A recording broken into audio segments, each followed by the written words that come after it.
안녕하세요. 책 읽어주는 편안한 엄마입니다. 사랑이라는 것이 어떤 감정인지 명수는 지금 한마디로 규정 지을 수 있다고 생각한다. 그것은 말하자면 섹스가 일으키는 트러블이고 일종의 하찮은 시정이었다. 모든 시가 그러하듯이 과장을 일삼고 우상을 만들기에 옆눈도 안 판다. 완전한 인생을 꿈꾸는 것이다. 강신재 지음. 황량한 날의 동화. 명수는 누워서 수녀들의 합창을 듣고 있었다. 그것은 어느 오페라의 한 장면이어서 책상 위에 놓여있는 조그만 라디오로부터 흘러나오고 있었다. 세계의 종말이 다가왔도다. 소리는 무겁고 어둡고 운명적인 비애에 쌓여 거의 신음하는 것처럼 들렸다. 하나 이상스런 단순함이 선율을 처리하여 그것은 어쨌거나 앞을 향하여 나가고 있는 인간의 무리를 연상케 하였다. 그들은 가고 있었다. 자꾸만 나아가고 있었다. 세계의 끝이 거기 있는가? 거기에 천당이 열리는가? 수도원의 정경 속에 갑자기 이질적인 것이 뛰어들었다. 길게 떨리는 테너의 솔로였다. 그것은 현세적인 환비를 호소하는 너무나 육감적인 음성이었다. 명수는 라디오를 끄려고 손을 내밀었다. 그러자 째각하고 다이얼이 먼저 비틀어지며 아리아는 가느다란 여운을 남기고 중단되었다. 한수가 그렇게 한 것이다. 명수는 반 일어난 자세로 책상 모서리에 걸쳐져 있는 한수의 손을 보았다. 길고 모양 좋게 생겨있는 손이었다. 그는 깊은 잠에 빠진 사람처럼 방바닥에 얼굴을 대고 엎드려 있었다. 오래전부터 그렇게 하고 있은 것이다. 그렇게 죽은 듯이 늘어져 있으면서 그래도 음악을 듣고 있었다고 명수는 생각했다. 책상 모서리에 걸렸던 한수의 팔이 시체의 그것처럼 털썩 떨어졌다. 명수는 일어나 앉아 한수의 전신을 내려다보았다.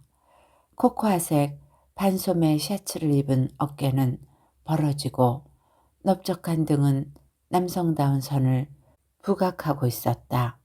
좁은 양복바지에 쌓인 작은 엉덩이와 긴 다리도 모양은 좋았다. 그러나 거기에는 기운이라는 것은 느낄 수 없었다.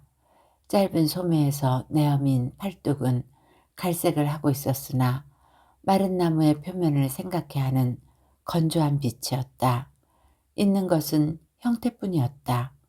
명수는 알고 있었다. 그녀는 눈을 크게 뜨고 앉아 있었다.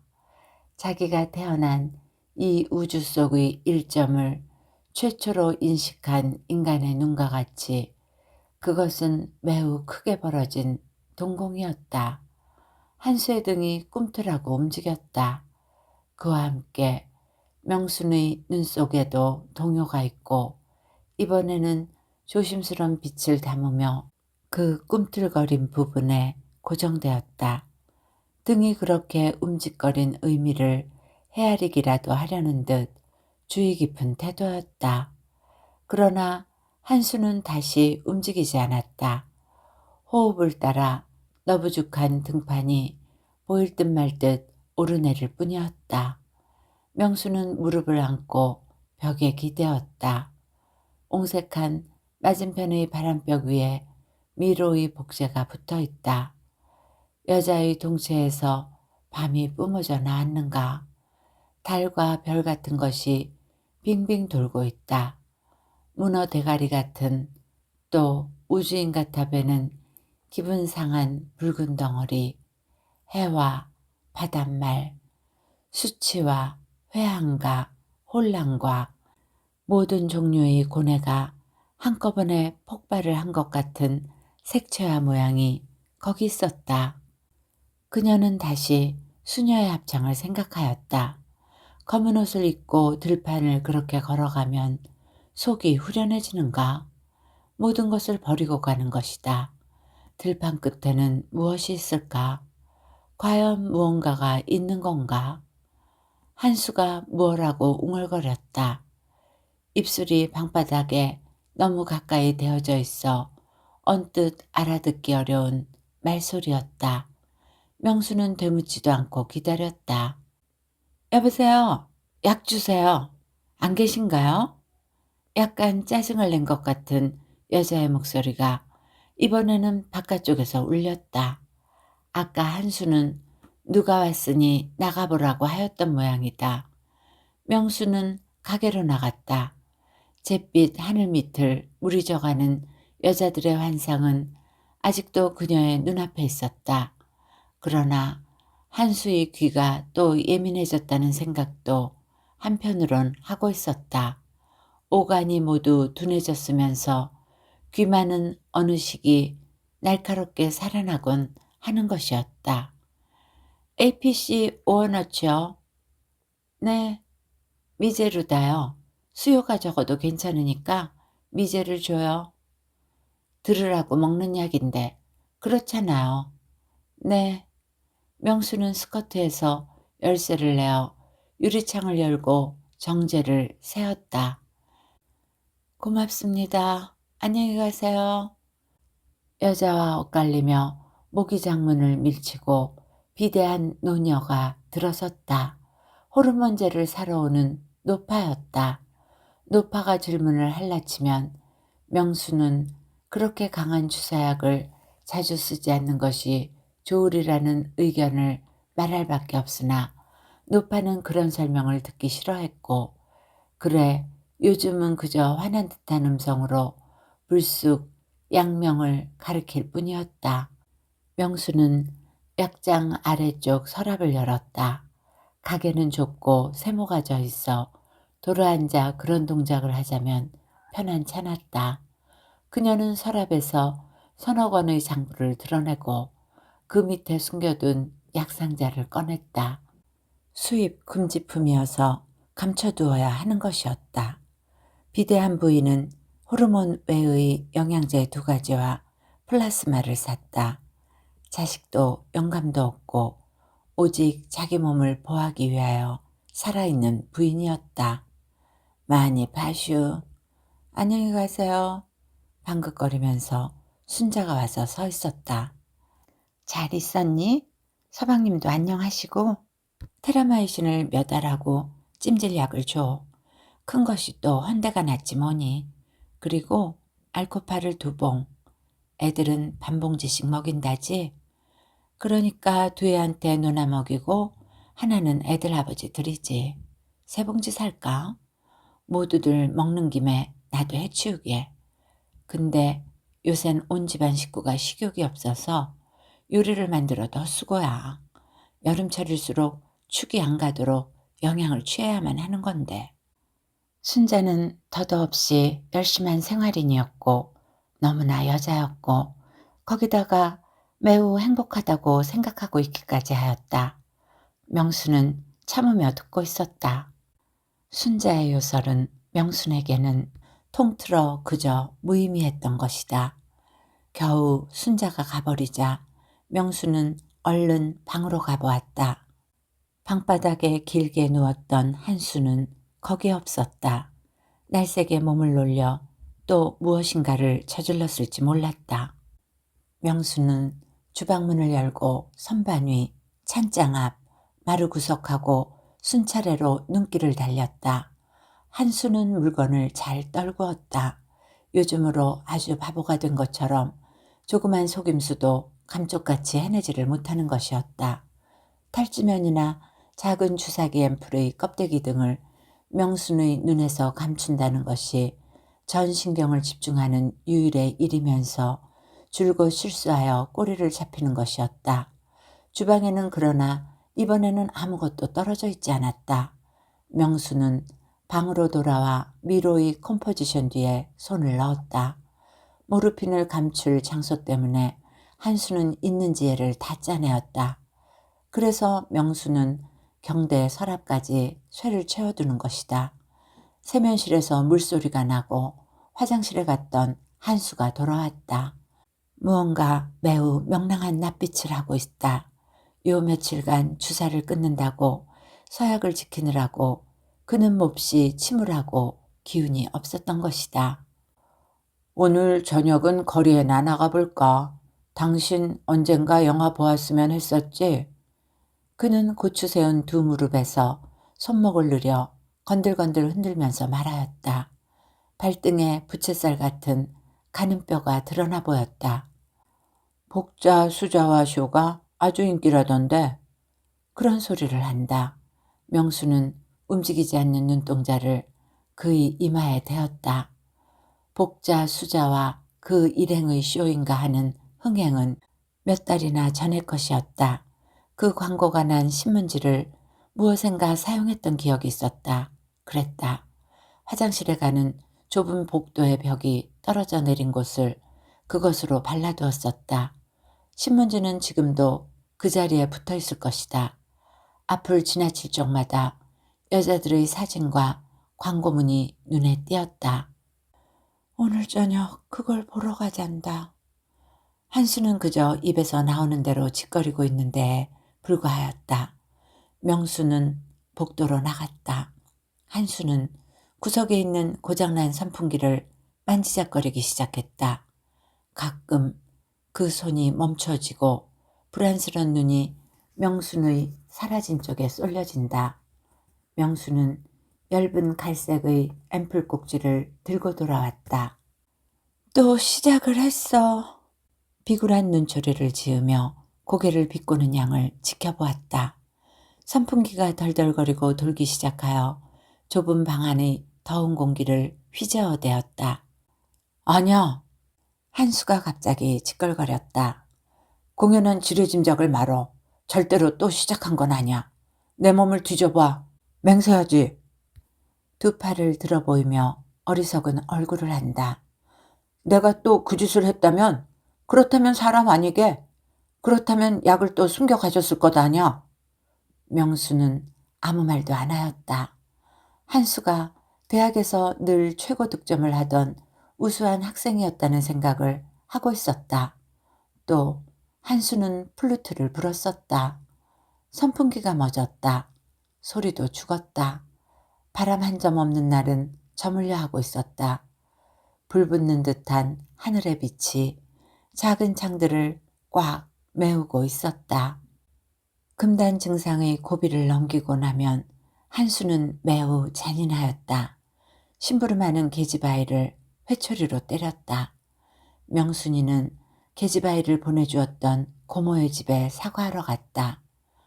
그거야 괜찮지만 네가 고생이겠다. 식모라고 붙어나질 않을 테니까. 명수는 채송화가 흩어져 핀 화단으로 가까이 갔다. 색색가지로 섞어 펴서 참 이뻐요. 우리 집에 가져간 건 왜 피질 않을까? 글쎄. 고모는 잠깐 침묵하였다. 너 그런 모양으로 살 수 있겠니?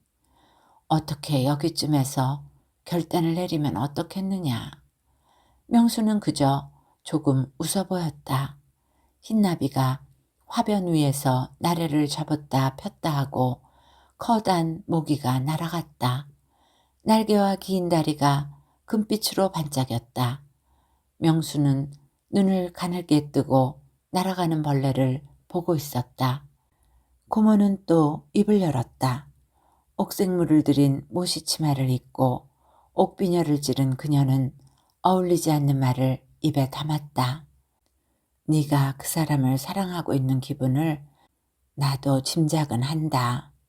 남녀간의 사랑이란 이치로다 따질 게 아니니까 옆에서 이러고 저러고 할 수는 없다만. 명수는 놀란 듯이 그녀를 쳐다보았다. 사랑요? 사랑하고 있지 않아요. 그럼 무엇 때문에 그러고 있니? 무엇 때문인지 난 모르겠어요. 그렇지만 누구든지 다 그런 것 아니에요?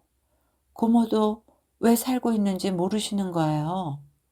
얘는 그건 그거야. 나야 애를 기르고 너희 고모부도 도와드리고. 그래서는요? 그래서라니. 그러는 게 좋으니까. 그러는 거지.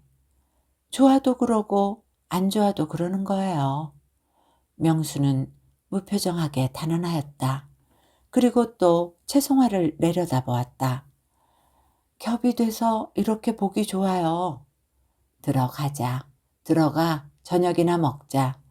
너희 남편 그새 약이나 집어낼는지 모르지만. 집어내도 그만이에요. 옆에 있을 땐 나도 쇠를 채우고 경계하지만 소용없는 일인 것은 알고 있어요. 소용도 없는 걸 왜 그러는지 나도 모르겠지만 제 일을 지가 모르면 누가 아니. 명수는 고모의 방에 들어갔다. 만나는 음식을 조금 먹고 몸을 편히 하고 누워 있었다. 돌아갈 때까지 조금만 편히 하고 있자. 생각은 단순하였다. 한수로 인한 분노라든가 짜증 같은 것은 언제나 오래가지 않았다. 그것은 관용의 정신에서가 아니라 마땅한 감정으로 여겨지지 않는 때문이었다. 들이운 발밑으로 고모의 치맛자락이 오락가락하고 있다. 고모는 명순에게 얼마간 친절하고 얼마간 무심하였다. 정상적인 보통의 상태였다. 명순도 그녀를 좋아하지도 싫어하지도 않았다. 사람을 좋아하게 된다는 것은 쉽게 일어나는 일이 아니었다. 그러나 명수는 한때 몹시 그래 본 적이 있었다. 그녀와 한수는 약학대학의 교실에서 만났다. 한수는 중도에서 학업을 포기하였기 때문에 약제사 면허증을 갖고 있는 것은 명순의 편이었다. 모르핀을 그가 시작한 것이 퇴학을 해버린 훨씬 뒤였는지 어쩐지 명수는 지금도 알지 못했다. 둘의 사이가 친숙해진 것은 퇴학을 전후한 무렵이었다.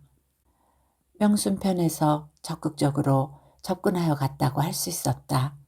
그녀는 고민에 쌓인 사나이의 어두운 매력에 이끌려갔던 것이다. 사랑이라는 것이 어떤 감정인지 명수는 지금 한마디로 규정 지을 수 있다고 생각한다. 그것은 말하자면 섹스가 일으키는 트러블이고 일종의 하찮은 시정이었다. 모든 시가 그러하듯이 그것은 과장을 일삼고 우상을 만들기에 옆눈도 안 판다. 완전한 인생을 꿈꾸는 것이다. 한수는 명순의 마음을 끄는 거의 완전한 형태를 갖고 있었다. 그러한 생김새는 아주 대수로운 것으로 그때 명순에게는 생각되었다. 그것은 명순의 감정을 자극하였고 그와 함께 있는 시간을 즐겁게 만들었다. 그는 일반적인 교양으로도 명순을 만족시킬 만하였으나 가장 매혹적이던 것은 시르의 구덩이에 빠져있는 일이었다. 민감한 청년이 감정의 부당한 학대를 감수하고 있는 광경은 얼마나 가슴 저린 것이었을까. 그러한 학대는 한수의 깨끗함에는 비길 수도 없는 어떤 야비한 여자로부터 왔다. 자기의 가치를 액면대로 주장하지 않는 남자의 겸허함은 명순을 감상적이게 만들었다. 한수의 시정은 말하자면 특별히 정열시킨 연설을 하고 있었던 것이다. 한수의 양치는 한수와 명순을 결혼시키고 나서 곧 별세하였다. 큰 길 옆에 조그만 약방을 남겨주고 갔다.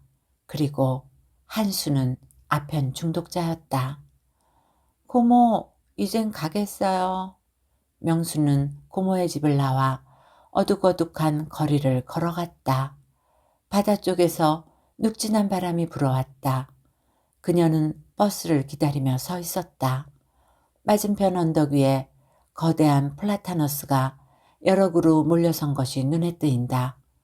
나무는 미풍을 따라 천천히 술렁였다.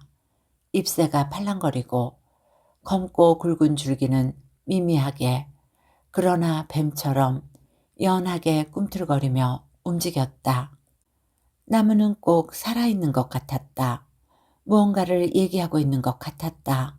무언가 사람은 이해하지 못하는 이야기를 하며 있는 것 같았다. 그것을 바라보는 명수는 저도 모르게 평화로운 얼굴을 지었다. 오늘 밤도 또 잠을 잘 수 없을 것이다. 한수는 자기가 잠을 자지 못하니까 남이 자는 것을 시기하였다. 갖가지 술책을 써서 깨워 일으키고 말았다. 딱 하고 날카롭게 파리채로 방바닥을 내리치는 일. 어떤 때는 명순의 귓밥을 때려놓고 모른 채 하고 있기도 하였다. 모른 채 하고 있더라도 바늘같이 뾰족한 그의 눈매가 잔인한 노여움을 말해주었다. 불을 끄면 파리가 안 붙죠. 그런 당연한 말을 그러나 명수는 하지 않았다. 방 안의 파리라고는 처음부터 있지도 않은 것이다. 그런 때 명수는 잠자코 앉아있다. 그가 잠들기를 기다리는 것이다. 사람과 다른 생물이 세상에 있다는 일, 플라타너스를 보며 일어나는 그런 느낌 속에서 그녀는 평화로운 얼굴을 지을 수 있었는지 몰랐다. 잠깐 동안 노란 물이 한 줄기 천천히 인중을 따라 굴러 윗입술에 멈추었다. 비공에서는 그러나 또 노란 물이 나와 서서히 굴러내려 입술 위의 방울을 크게 하였다. 파달만큼, 콩알만큼, 또 좀 커졌다고 보는 순간 콧물은 주르 흘러 일직선으로 무릎에 떨어졌다. 그러자 한수는 팔꿈치를 쳐들었다. 얼굴로 가져가다 중도에서 집어치운다. 대신에 눈꺼풀을 반쯤 들고 거슴츠레한 동자를 이편에 던졌다. 명수는 그의 앞에 다가앉았다. 멋이 보여? 어? 어떤 것들이 눈앞에 있어? 한수는 도로 눈꺼풀을 내리고 도로 누워버렸다. 알고 싶어. 뭐가 보이는지. 누가 있어? 여기 사람들하고 다른 사람들이겠지? 대꾸는 없었다. 그럼 말해줘. 무슨 생각을 하고 있는가를. 둥실 구름을 탄 것 같은 감각 속에서 어떤 색다른 사색을 이들은 더듬고 있는 걸까? 명수는 궁금하고 이 이상 상황에 놓인 인간의 머릿속을 세밀히 살펴보고 싶다고 느낀다. 한수는 등을 꼬부리고 팔다리를 오그려 붙이며 눈을 감았다. 입이 맥없이 벌려있고 침이 흘렀다. 그는 또 잠을 잔다. 깨면 거짓말을 늘어놓을 뿐이다. 아편 속에는 결국 아무것도 없는 듯하였다. 인간 이상의 것도 인간 이하의 것도 아무것도 없다고 볼 밖에 없을 듯하였다. 숨소리가 편안하게 들린다. 그는 요즘은 몹쓸 표독을 부리지도 않았다. 한동안 내려다보다가 그녀는 상을 찌푸렸다. 한수의 뒤범벅이 된 침과 코는 그 유달리 수려한 용모 위에 매우 추한 부조화를 이루고 있기 때문이었다. 환한 등불에 비친 너무 잔혹한 그림이었다. 그녀는 일어나서 다락 옆의 층층다리를 올라 지붕 위로 나갔다. 빨래를 널어 말리기 위해 마련된 네모나고 좁은 옥상이었다. 한길 쪽은 커다란 간판의 뒷면이 가려주고 있다. 나무걸상에 앉아 명수는 먼 곳을 바라보았다. 항구의 등불이 차갑고 영롱하게 빛나고 있다. 몇 개씩이나 옆으로 잇따져 나가며 불규칙한 단층을 이루고 군데군데에 유난히 밝고 흰 빛이며 빨간 등이며 네모진 파란 일루미네이션 등을 섞어 가지고 있다. 검은 하늘과 한 빛이 된 바닷자락은 보이지 않았으나 물 위에 떠 있어 불은 더 영롱해 보이는 것일 게다. 명수는 언제까지나 앉아 있었다. 아무 생각도 하지 않는 물건은 아름다웠다. 아무 의미도 없고 곱게 생겨있는 물건에는 위안이 있었다. 별이 없는 하늘로 부드러운 진동음을 울리며 순찰기가 선회하고 있다. 날개 끝에서 진초록과 빨강의 구슬 같은 등불이 명멸하였다. 크리스마스의 납종이처럼 반짝이는 빛깔이다. 그 위로 어두운 하늘이 막막하게 영원의 침묵을 지키며 펼쳐져 있었다. 걸상에 기대어서 명수는 잠깐 졸았다. 그리고 싸늘해진 야기에 둘러싸여 곧 눈을 떴다. 그녀는 날이 셀 때까지 그렇게 앉아 있었다. 어둠이 걷히기 시작하니까 등불들은 색이 바래고 그리고 꺼졌다. 길 건너 시장에 가서 무와 파, 생선 같은 것들을 사서 바구니에 넣어 들고 명수는 약방으로 돌아왔다. 한수는 유리창 앞 좁은 공간에 비스듬히 옆으로 서 있었다. 몸을 일직선으로 하여 15도쯤 앞으로 기울이고 있다. 무엇을 보고 있는지, 무엇을 하고 있는지 도무지 알 수 없는 자세였다. 명수는 옆눈으로 바라보며 그 곁을 지나갔다. 그러자 한수는 벼랑간 입을 열었다. 도둑을 맞았어. 꼿꼿이 한 몸을 앞으로 기울인 채 얼굴만 이편을 향하였다. 표정이 없어 오히려 섬뜩한 그런 얼굴이었다. 잠깐 옆집에 갔었어. 당신이 잘못이야. 왜 그렇게 오래 시장에 있었냔 말이야. 그새 유리창을 깨뜨리고 약을 훔쳐냈지. 잠깐 옆집에 갔더랬어. 당신이 모두 쇠를 채워놨기 때문에 유리를. 저것 봐. 저렇게 깨뜨리고. 그는 진열장 뒤에까지 걸어들어가 깨어진 자리를 손으로 가리켰다. 봐. 내 말이 거짓인가. 그의 오른편 주먹에는 옥도전기가 칠해져 있었다. 바닥에 떨어진 유리 조각은 말끔히 비로 쓸려 있었다. 명수는 화가 나서 장바구니를 방에다 내던졌다.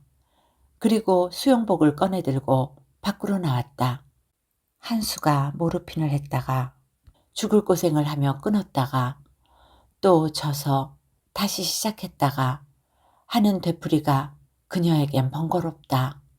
그녀는 한수가 소위 성실한 남편이 되어 팜플렛을 읽고 외국의 약을 주문해 준다거나 일요일이면 함께 거리에 나간다거나 하게 되는 일을 그다지 좋다고는 생각하지 않게 되어 있었으므로 변동은 그저 뒤숭숭하기만 한 것이었다. 그녀는 바다로 갔다. 사람들이 많이 모인 모래사장을 피해 외딴 바닷가에서 버스를 내렸다. 울퉁불퉁하여 발바닥이 아픈 바위 그늘에서 옷을 바꾸고 물속으로 걸어 들어갔다. 차가운 물은 육감적이고 넘실거리는 압력은 징그럽지 않을 정도로 욕정적이기까지 했다. 그녀는 바다에다 몸을 맡겼다. 한수는 중독 상태에 들어가면 한 달이고 반년이고 그 이상이고 명순의 육체를 잊고 말았다. 그녀는 바닷물에서 오는 전신적인 압박에서 흘깃 남편의 애물을 감각하기도 하였다. 그러나 이윽고 모든 사념은 그녀의 머리에서 사라졌다. 그녀는 다만 운동의 쾌감을 느끼며 깊은 곳으로 헤엄쳐 나갔다. 수평선을 바라보며 멀리 멀리까지 갔다. 온몸에 힘이 넘쳐 흐르는 것을 느꼈다. 물의 차기가 두세 번 달라졌다. 그녀는 나가기를 멈추고 몸을 뒤쳐 등으로 둥실 떴다. 구름이 눈부시다. 갈매기가 날아간다. 인간이 인간임을 완전히 망각할 수 있는 순간이란 얼마나 좋은 것일까. 고독을 죄처럼 무슨 잘못처럼 버젓하니 느끼지 않아도 되는 순간이란. 그녀가 옷을 벗어놓은 물가로 돌아왔을 때 어떤 남자가 가까운 바위에 앉아있는 것이 보였다. 보릿집 모자 밑에서 줄기찬 시선을 명순에게 보내고 있었다. 명순은 지나갔다. 그러자 젊은 남자는 따라 일어났다. 명순이지? 역시 그랬었군. 그새 잘 있었어? 명순은 사나이를 쳐다보고 펄해진 입술로 웃어 보였다. 난 누구라고? 그리고는 바위 그늘로 가 타월을 어깨에 걸쳤다. 아까 버스에서 내릴 때부터 보고 있었어. 아무래도 명순이 같다고 생각했었지. 세연은 조금 더 가까운 바위로 올마와 걸터 앉았다. 옷 벗는 것도 봤어? 바보 같은 소리. 한수는 잘 있어?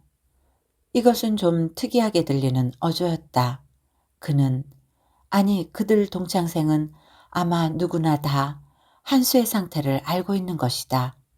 명수는 수건으로 젖은 머리를 문질렀다. 얼마 잘 있지도 않아. 그래, 그거 야단이로군. 세연은 따뜻한 눈초리로 명순을 지켜보았다. 잠시 침묵이 흐르고 단조로운 파도 소리만 되풀이하였다. 결혼했느냐는 인사 좀 있을 법도 한데 그런 건 물어서 뭘 하려고. 여전히 냉담한데. 옛 클래스메이트는 쓴웃음을 지었다. 외국에나 갈까 하고 있어. 여기 있어 보아야 별 재미도 없고. 명수는 햇볕을 흡수하여 따가워진 바위에 가슴을 대고 엎드렸다. 명수는 지금 행복할까? 정직히 말해서. 명수는 머리만 조금 들고 간단히 고개를 저어 보였다. 그렇지만 아직도 한수를 사랑하고 있군. 갑자기 명수는 소리를 내고 웃었다. 세연은 잠자코 그녀를 바라보고 생각에 잠겼다. 이윽고 그는 바위에서 일어나며 말하였다. 약방에 한번 놀러가도 괜찮을까? 앉을 데도 없는걸. 한수는 그 모양이고 그 병은 좋지 못해. 세연은 어두운 소리로 낮게 뇌었다. 그 병은 아주 좋지 못해. 명순에게도. 알고 있어. 명수는 끄떡였다. 그렇지만 난 아무 일도 또 새로 시작하지는 않을 테야. 그리고 그녀는 약간 확신이 없는 얼굴이었으나 덧붙였다. 다 알아버렸으니까. 이번에는 세연이 웃을 차례였다. 그리고 그는 푸르게 반짝이는 바다로 고개를 돌려 먼 시선을 지었다. 물에 또 들어가나? 조금 있다가. 난 그럼 갈게. 안녕. 안녕. 세연은 느릿느릿 사라졌다. 조금 슬픈 것 같아 보였다. 명수는 잠시 그의 뒷모습을 지키다가 돌의 따뜻한 부분으로 돌아 누웠다. 저녁 때 명수는 싱싱한 낯빛이 되어 드라이브웨어로 올라왔다. 시내를 향한 차가 달려오기를 기다리며 가볍게 걸어갔다. 한편에서는 바다가 진주빛 섞인 옥색으로 부드럽게 빛나고 있었다. 기운찬 바람이 그녀의 깡뚱한 옷자락과 머리카락을 날렸다. 기운이 돌아왔다. 나는 언제나 즐겁지는 않지만 그러나 기운은 돌아왔네. 걸으며 명수는 문득 어떤 공상을 하고 미소하였다. 공상은 때때로 조금은 즐거울 수 있었고 그 대신 아무 의미도 없는 것이기는 하였다. 한수가 죽어버린다는 일, 한수가 죽어버리고 그의 옆에 노트가 펼쳐져 있다면 노트에는 흘림 글씨로 몇 자 적혀 있을 것이다. 정신이 맑은 새에 결행하겠다. 당신을 사랑한 증거라고 알아준다면 다행이다. 사랑, 그것은 얼마간 우스운 말이기는 하였지만 나쁜 말은 아니었다. 동화를 읽고 난 어른처럼 그녀는 미소했다. 세영 같은 청년은 그런 것을 소중히 알고 언제까지나 밥 굶은 소년처럼 가엾은 눈을 하고 있는 것이다. 젖은 물옷을 무릎에 놓고 차에 흔들려 명수는 집에 돌아왔다. 약방의 유리문은 잠겨 있었다. 그녀는 뒷문으로 들기 위하여 옆 건물과 사이의 좁고 스키찬 틈으로 들어섰다. 부엌문은 열려 있었다. 모든 것을 팽개쳐두고 한수는 나가버린 모양이었다. 정말 도둑이 들었었을지도 모르지만 명수는 그다지 개의치 않았다. 그녀가 살아가기 위해서는 그런 일들은 차라리 필요한 조목들일지 몰랐다. 방으로 올라갔다. 한수는 외출하지 않고 거기 누워 있었다. 베개도 없이 턱을 높이 쳐들고 마치 턱으로 솟구쳐 오르려는 듯한 자세로 누워 있었다. 크게 벌어진 입은 바싹 말라 침도 안 흐르고 석고같이 하얀 살갗을 하고 있었다. 그는 호흡을 안 하였다. 그는 죽어 있었다. 명순의 동공은 크게 벌어져 갔다. 점점 더 크게 벌어져 갔다. 자기가 태어난 이 우주 속의 일점을 다시 놓친 사람의 그것같이 그것은 매우 크게 뜨인 눈이었다. 이야기는 이렇게 끝을 맺습니다. 이 단편은 어떠한 장편 소설보다도 절실하게 문학적 성공을 거둔 수작이라고 평가되고 있습니다. 1940년대, 50년대의 전후에 시리의 구덩이에 빠진 젊은이들이 아편에 중독되어 가던 때가 있었습니다. 그때에 비하여 경제적 삶이 풍요로워진 지금 연일 뉴스에 보도되듯이 새삼 마약이 젊은이들을 향해 또다시 마술을 뻗치고 있는 듯합니다. 국가 차원에서 단호히 대처하고 엄벌에 처하는 것도 물론 중요하지만 각 개인이 각성하여 처음부터 시작을 안 하는 것이 옳을 것입니다. 마약은 자신을 망치고 가족의 삶을 망치며 나라를 망치는 지름길입니다. 특히 북한은 마약을 제조하고 이를 악용한다고 하니 우리는 더욱 경계해야 할 것입니다. 좋은 시간이 되셨기를 바라며 오늘도 행복하세요.